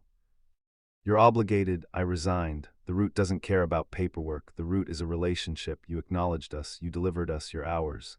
They appeared more frequently, every day. Standing in her peripheral vision, in her mirrors, in reflections, always smiling, always watching, Carla tried to leave Montana, drove to North Dakota. The Hendricks family was in her hotel room when she arrived. The route follows you, Mr. Hendricks explained. It's not a place, it's a commitment. You delivered for 9 years. That's binding. She drove to Wyoming, same result. Idaho, same. Oregon, same. The route was following her. Every location she traveled became part of rural Route 7. Every mailbox she passed started breathing at 2:14 p.m. She was spreading them. Just by existing, just by moving, she was extending their territory. Carla is currently living in a tent in the wilderness of western Montana, miles from any road or mailbox. She's been here for 3 months, no mail delivery, no addresses. No acknowledgement of the system that binds her, but every day at 2:14 p.m. she feels it. The pull, the obligation, the root in her blood. And sometimes, hiking through the forest, she finds mailboxes, blue USPS regulation boxes mounted on trees in the middle of nowhere, all breathing. All waiting for her to open them and continue the route. She doesn't open them, doesn't deliver, doesn't acknowledge, but they're multiplying. Every day more mailboxes appear, closer to her tent, forming a perimeter, a route that's building itself around her. Last night she woke to find Mr. and Mrs. Hendricks standing at the foot of her sleeping bag, both smiling, both not blinking. "You can't hide from the route," they said in unison. "The route always finds its carrier." Carla is writing this as a warning. If you're a rural mail carrier, if you deliver to isolated addresses, pay attention to the mailboxes. Notice if they're breathing. Notice if the families seem wrong. And if you ever receive mail from an address that shouldn't exist, don't acknowledge it. Don't deliver it. Because once you feed it attention, once you confirm its existence through the official act of mail delivery, it becomes real, and it will never let you stop feeding it. The root is forever. The root is binding, the root follows you, and at 2:14 p.m. every day, the mailboxes breathe in unison, waiting for their carrier to return and make them real again. Always waiting. Always breathing, always spreading. Rural Route 7 extends forever, and Carla will always be its carrier, whether she wants to be or not. Story 6, The Growth Season. The cows were inside out when Daniel found them at 5:37 in the morning. All 43 Herefords in the north pasture turned completely inside out like gloves pulled wrong side through, their internal organs exposed to the Montana dawn, hearts still beating, lungs still expanding. They were alive, standing upright, chewing cud with stomachs that were now exterior. They didn't seem distressed. Daniel Reeves had ranched this land for 22 years. 4,000 acres in Powder River County, cattle operation passed down from his grandfather. He'd seen plenty of wrong things, breech births, bloat, predator attacks. He'd never seen this. He called his vet, Dr. Patricia Alves, who arrived within an hour. She stood at the fence line staring at the herd in silence for 3 full minutes before speaking. "Daniel, I need to examine one. They're still alive. I can see that. I don't understand it, but I can see it." They approached the nearest cow, Bertha. Daniel knew her by her ear tag. She looked at them with exposed eyeballs sitting in sockets that were now on the outside of her skull. Her muscles were external, red and glistening. Her skeleton was visible inside, bones moving as she walked, ligaments stretching. Patricia took vital signs, heart rate elevated but steady, respiration normal. Temperature 99.3, slightly low for cattle but not critical. "She's stable," Patricia said quietly. "Somehow, despite her entire body being everted, she's physiologically stable. This shouldn't be possible. The exposure alone should cause shock and death within minutes. But look, no infection signs, no distress, no pain response. What did this? I have absolutely no idea. This isn't injury, this is transformation, precise transformation. Every organ, every muscle, every blood vessel has been turned inside out and somehow reconnected to function in this new orientation." Daniel walked through the herd, all 43 identical. All alive, all functioning. Their inverted eyes tracked his movement. He called the livestock agent for the county, called the agriculture extension office, called everyone he could think of. By noon, 6 officials stood in his pasture looking at inside-out cattle. No one had an explanation. The suggestions ranged from unknown disease to genetic mutation to call the CDC. Daniel noticed something at 3 p.m. The grass where the cattle grazed was dying, not trampled, dying. Turning brown and withering in real time, as if the inside-out cows were draining life from vegetation they touched. "We need to move them," he told Patricia. "To where and how? We don't know if they're contagious or toxic, or they're eating my land bare." Look, the north pasture was browning in circles around each cow. Wherever they stood, grass died in expanding rings. And the cows were growing, visibly, measurably growing. Bertha had been 900 pounds that morning. By evening, she looked closer to 1,300. They were feeding on something more than grass. That night, Daniel's wife Melissa woke him at 2:23 a.m. "Something's wrong with my hands." He turned on the lamp. Melissa was staring at her palms. The skin was transparent, not invisible but translucent, like looking through wax paper. He could see the tendons and bones underneath. When did this start? I don't know. I woke up and felt strange. By morning, the transparency had spread to her forearms. By noon, her entire arms were translucent. By evening, Daniel could see her organs through her torso. She wasn't turning inside out like the cattle. She was becoming see-through, fading. Patricia came to the house, examined Melissa.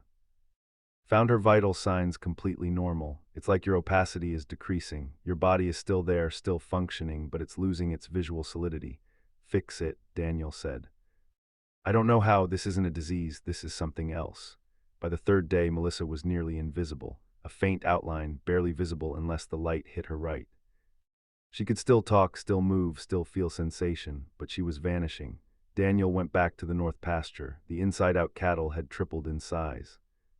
Each cow was now the size of a small car, organs distended and enormous. The pasture was completely dead brown earth extending 100 yards in every direction, no vegetation surviving. And there were more cattle, 43 that morning, 61 by evening. They were reproducing. New inside-out cows appearing spontaneously, fully formed among the original herd. Daniel called Patricia. They're multiplying. That's biologically impossible. Come see. She arrived at dusk, counted the herd, 74 now. 31 new cattle that hadn't existed that morning, all inside out, all growing. This is spreading, Patricia said. Whatever caused this is spreading. Daniel checked his other pastures. Southfield normal cattle normal, Eastfield normal, Westfield normal. Only the north pasture was affected. That night he dreamed of roots. Massive roots underground, spreading through his property, connecting his land to something deeper, something that was growing up through the soil. He woke at 5:37 a.m., exact same time he'd found the inside-out cattle. Melissa was standing at the window, completely invisible now. He only knew she was there because she spoke. Daniel looked at the yard. He looked. The grass was growing, not normal growth, explosive growth. Blades shooting up 6 inches, 12 inches, 2 feet. The lawn became a meadow in seconds. And the grass wasn't right. It was red, meat red, muscle red. He went outside. The grass felt wrong under his boots, warm, pulsing slightly. He bent down and pulled up a blade. It was fleshy like tissue. It bled when he tore it. The entire yard was growing flesh grass. By noon, it was knee-high. By evening, waist-high. It spread from the yard to the driveway to the road. Daniel called the county. They said they'd send someone. No one came. He tried to drive to town. The road was impassable.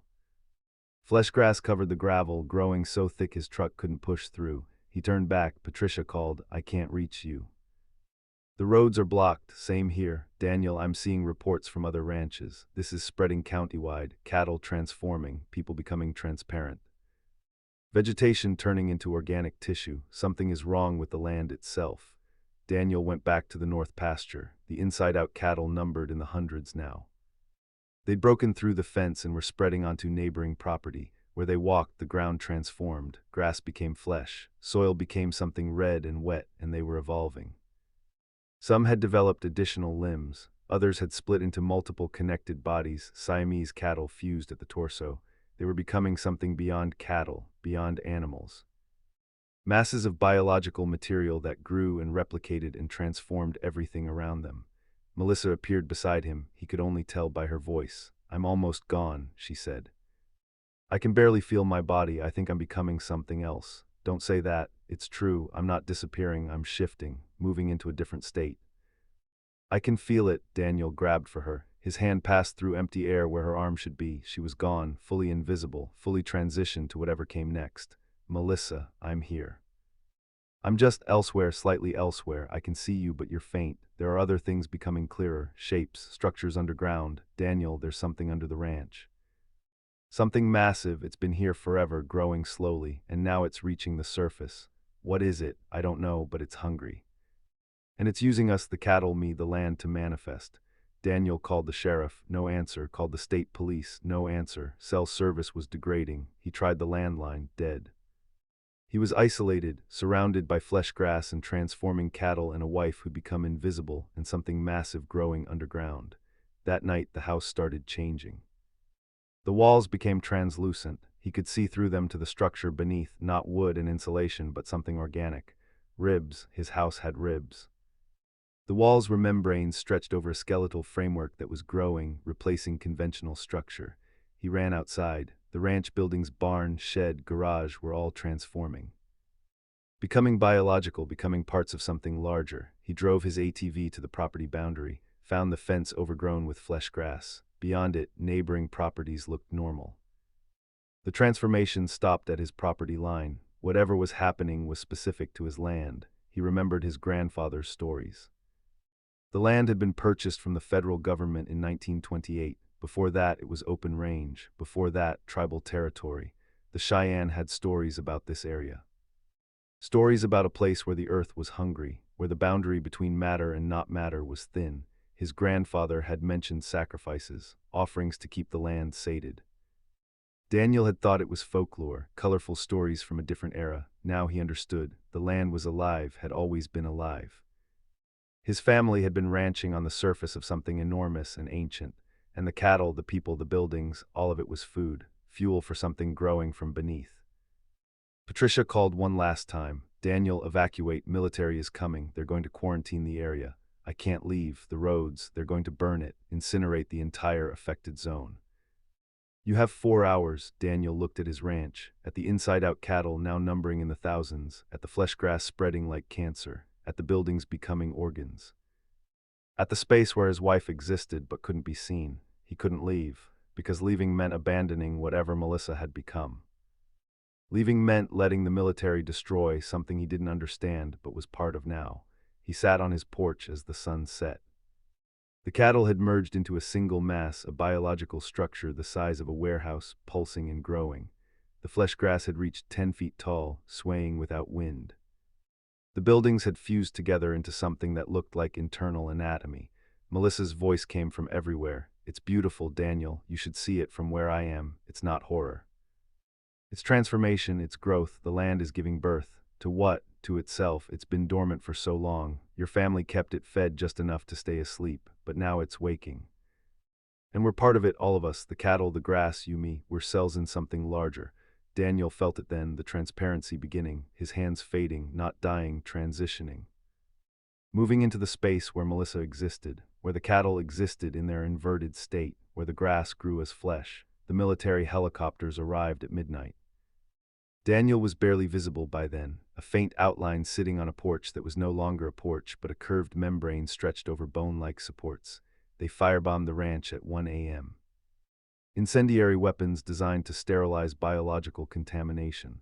The flames spread across 4,000 acres, burning everything to ash, but the ash didn't stay ash, it regrew immediately. Flesh grass sprouting from scorched earth, inside-out cattle manifesting from smoke, buildings reconstituting from burned material. You can't kill something that exists in the space between states.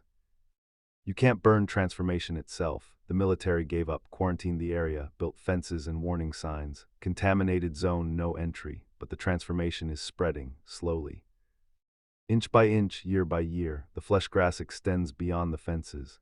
Cattle appear in neighboring counties, already inside out. People become transparent and vanish into spaces slightly elsewhere. Daniel Reeves is still there, or what used to be Daniel, a consciousness distributed through 4,000 acres of living land. He can feel everything now, every blade of flesh grass. Every transformed cow, every building organ. He is the ranch, and he's growing, always growing. The land is hungry. The land is alive. The land is becoming. Melissa is there with him, and the cattle. And everyone else who stayed or was absorbed, a collective consciousness in meat and earth and transformation. They're waiting, growing, spreading, patient. Because the land beneath Montana, beneath all rural places, is thin, the barrier between what is and what could be is fragile in isolated places. And something has been sleeping beneath it for a very, very long time. Now it's waking, using ranches and farms and homesteads as incubators. The growth season has begun. And it will not stop until the harvest is complete. Story 7, the county line. The deer was walking backwards when Emma saw it cross the county line at 9:41 p.m., not running backwards, walking. Deliberate reverse locomotion, hooves stepping precisely, body facing south while moving north.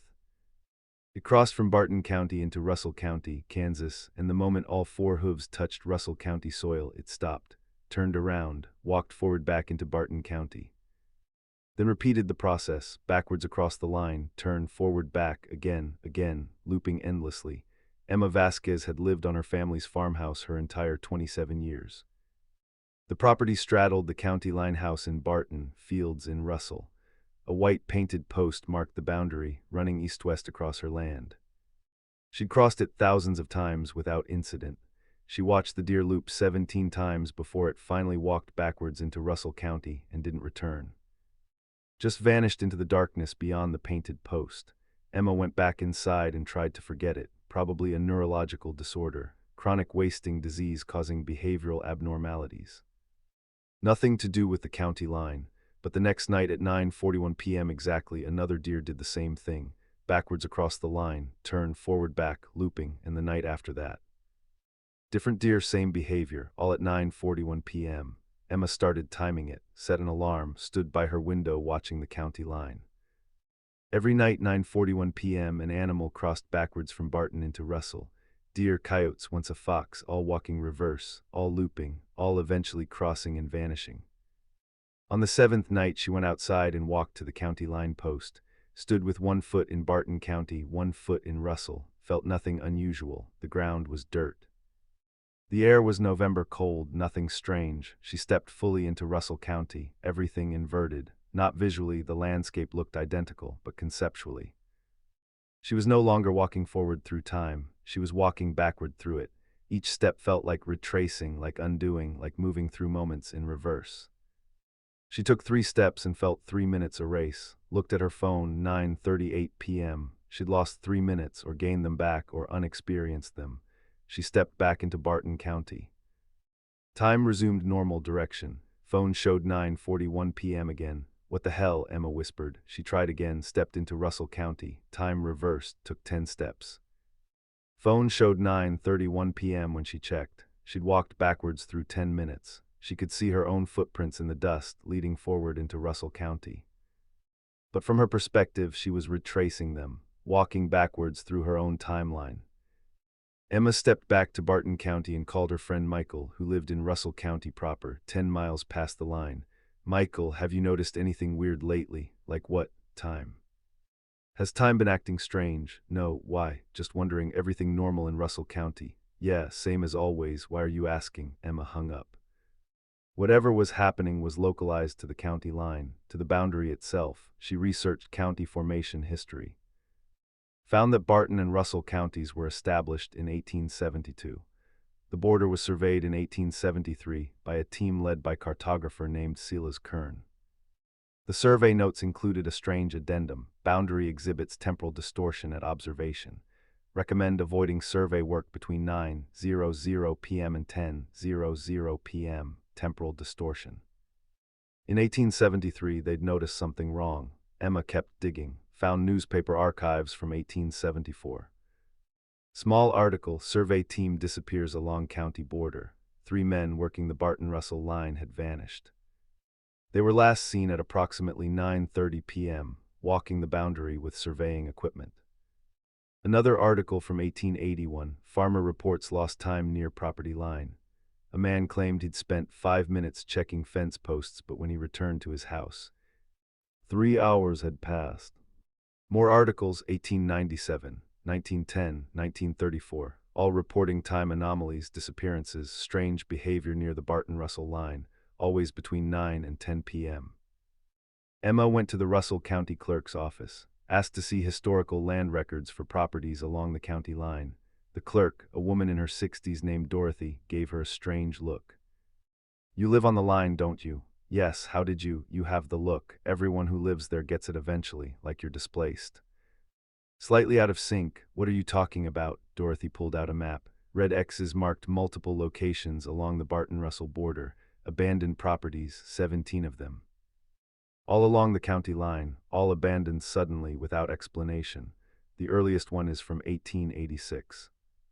The most recent is from 2019. Why? Because the line is wrong. It was surveyed incorrectly, not in terms of latitude and longitude, that's accurate, but in terms of time. The surveyors drew the line through a place where past and future overlap. The boundary exists in both directions simultaneously. That's insane, is it? You've seen the animals. You've felt it yourself, haven't you? Emma nodded slowly. The county line is a temporal fold, Dorothy said. Walk north across it into Russell County and you're walking backwards through time. Walk south into Barton County and you're walking forward. The fold is approximately 1 hour deep. Between 9 p.m. and 10 p.m., when the overlap is strongest, things from both timelines can interact. How do you know this? Because I grew up on the line. My family's farm was there for 70 years. Until my brother crossed at the wrong time and didn't come back. What happened to him? He walked into Russell County at 9:45 p.m. and kept walking. We waited, searched, he never returned. But 3 days later, I found a note in our mailbox in his handwriting, dated 1873. Dorothy showed Emma a photograph of the note. Yellowed paper, faded ink. Dorothy, I am trapped in the past. Crossed the line at the wrong time and the fold deepened. I cannot return. The boundary is active. Warn others. Do not cross between 9 and 10 p.m. The fold is widening. Martin, he's in 1873, or he was, probably dead now. But he was alive when he wrote that note 150 years ago.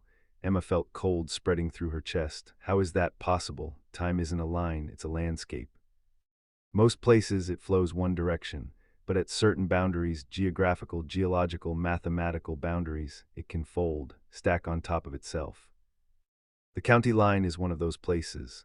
Emma went home and stood at her window watching the county line. 9:41 p.m., a deer walked backwards across it, looped, vanished. She realized what she was seeing. The deer wasn't actually looping. It was moving forward through its own timeline, but because that timeline was reversed in Russell County, it appeared to be looping. The deer was crossing, living some period of time in reverse, then returning to normal time. Eventually, it committed to the reverse timeline and disappeared, moving backwards through days, months, years. Where did it end up? What year did it reach? Emma did the math. If the fold was 1 hour deep, and it took approximately 5 minutes to walk deep enough to commit, that meant the deer was traveling backwards approximately 12 minutes per step. Walk long enough, deep enough into Russell County, and you'd walk into yesterday, into last week, last year, last century. She had to know. At 9:40 p.m. the next night, Emma dressed warmly and stood at the county line. She tied a rope around her waist, anchored it to her porch. If she got lost in time, maybe she could pull herself back using the rope. At 9:41 p.m., she stepped into Russell County. Time reversed. She walked forward but backward in time, counting steps, 10 steps, 20, 30. The landscape looked identical but felt wrong. The air was thicker, harder to move through. Like walking through syrup, 50 steps. Her phone showed 8:51 p.m. She lost 50 minutes or gained them back. She saw something ahead, a figure. Walking toward her or away from her, depending on temporal perspective. As it got closer, she recognized the clothing, modern hiking gear. The figure was a man, maybe 40, looking confused. Hello, Emma called. The man looked through her, didn't respond, just walked past, moving in reverse from Emma's perspective. He was from a different time, maybe earlier that evening, maybe days ago. Walking forward through his own timeline while she walked backward through hers, Emma kept going, 100 steps. Phone showed 8:11 p.m. She'd walked backwards through 90 minutes now, past the 1 hour fold depth Dorothy had mentioned. The landscape changed, subtle differences. The fence post was missing, the tree line was thicker. She was in a different time period. Months ago, years, 200 steps. Phone showed 6:41 p.m., 2 hours and 40 minutes backwards, and then she saw them, people, dozens of them. Dressed in clothing from different eras, 1870s, 1920s, 1960s, 2000s, all walking in the same direction through Russell County, moving deeper into the past. They were the disappeared, the ones who'd crossed the county line and never returned. They were all still here, walking backwards through time, trapped in the fold. Emma tried to call out but realized sound worked differently here. Her voice moved backwards, words unspoken rather than spoken. Communication was impossible. She turned around and started walking back toward the county line, but which direction was back? In reverse time, returning meant walking forward into the future, but from her perspective, forward was backward. She checked her rope. It stretched behind her, taut, leading back to her porch. She followed it. The walk back felt longer. The air grew heavier. She passed through different time periods, saw her own farm in various states of construction and decay. Saw the land before the farm, empty prairie. Saw things that hadn't happened yet, future structures and modifications.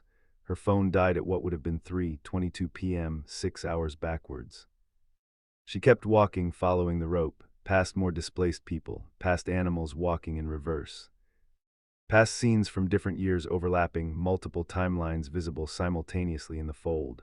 Finally, she reached the county line. The rope was taut, stretched to its limit. She grabbed it and pulled herself across the boundary. Reality snapped back, forward time, normal causality. Emma collapsed in Barton County soil, gasping. Her phone powered back on 11:17 p.m. She'd been walking for 96 minutes, but experienced at least 6 hours of reverse time. She looked back at Russell County. In the darkness, she could see them.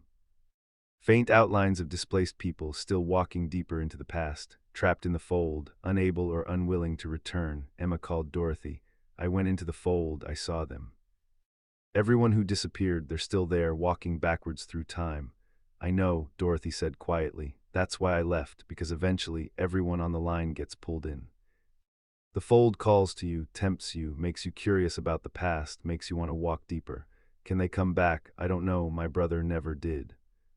Maybe they walk so far back they reach a time before the county line existed, before the boundary. Maybe they're free then. Or maybe they just keep walking forever, moving through centuries, watching history in reverse. Emma stayed awake all night researching. Found geological surveys suggesting the Barton-Russell border ran along a magnetic anomaly. Found quantum physics papers discussing theoretical temporal loops. Found folklore from indigenous tribes about a place where time folded. The county line sat on top of something, a natural phenomenon that created temporal distortion. The surveyors in 1873 had drawn the border right through it, creating an official boundary that coincided with a temporal one. Now the two were linked. The political boundary and the temporal boundary had become the same thing. Cross from one county to another, and you crossed from one time direction to another. Emma couldn't leave. The property was her family's, had been for 5 generations. Walking away meant abandoning everything, but staying meant living with the fold. Living with the knowledge that every night at 9:41 p.m., the past and future overlapped 50 yards from her house. Living with the temptation to cross over and walk into yesterday. She lasted 3 more months. The pull was constant. Every evening she felt it, the desire to cross, to walk into the fold and see what was there, to experience time in reverse. To maybe possibly walk far enough back to find answers, to find the beginning, to find a time before the fold existed and maybe, possibly, escape. On February 14th at 9:41 p.m., Emma crossed the county line and didn't tie a rope. She walked deep into Russell County, watching time reverse, watching days peel backwards. She passed the displaced people, passed the animals, kept walking. Her phone died, her watch stopped. She lost track of how far back she'd gone. She saw her farm under construction, saw it demolished. Saw the land before development, saw the prairie, saw buffalo herds, saw indigenous camps, saw the land before human presence. She kept walking, saw the landscape change, mountains rising. Glaciers advancing, climate shifting. She was in deep time now, thousands of years reversed. Still she walked, because she'd realized something. The fold had to have a beginning. A point where it started. If she walked far enough back, she'd reach a time before the temporal distortion existed, before the boundary folded. And maybe there she could step sideways out of the fold. She walked still, backwards through time, through tens of thousands of years, watching continental drift in reverse. Watching species evolve backwards into predecessors. The fold is deep, deeper than anyone knew. It doesn't just go back to 1873 or to the survey. It goes back to the formation of the land itself, to geological time, to the moment the magnetic anomaly first appeared. Emma Vasquez is walking toward that moment, will reach it eventually. Millions of years from her starting point, and when she gets there, she'll find what caused the fold, what created the temporal boundary. Or she'll walk forever, chasing an origin point that recedes infinitely, always one step deeper into the past. On the farm at the county line, deer still walk backwards across the boundary every night at 9:41 p.m., and sometimes, if you watch closely, you can see a human figure among them. Walking deeper into Russell County, walking backward through time, Emma is there, always was, always will be, because in a temporal fold, past and future exist simultaneously.